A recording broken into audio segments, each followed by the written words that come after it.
ఒక వీడియో ఎట్లయినా మనం పెట్టాలి.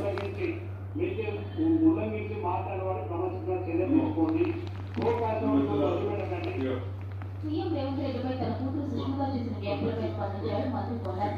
ఇప్పుడు మీడియాతో మాట్లాడాలని ఇటీవల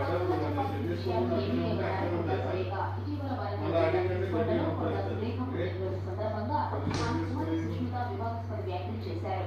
దీంతో మంత్రి పొన్నాడు రేపు షోకాస్ నోటీసులు జారీ చేసింది పీసీసీ క్రమశిక్షణ కమిటీ. దీనిపై మంత్రి రిప్లై కూడా ఇచ్చారు.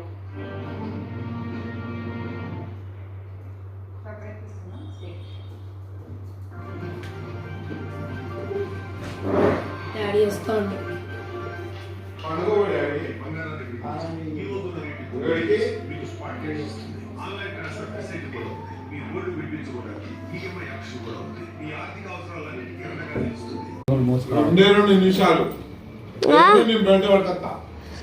రెండు నిమిషాలు అయిపోలే, ఇంకా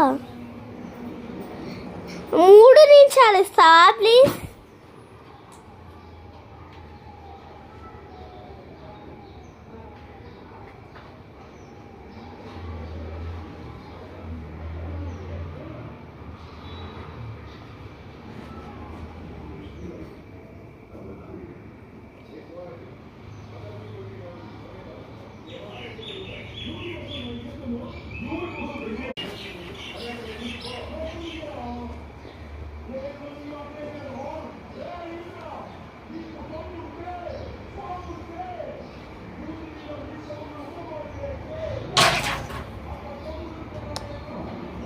Bye.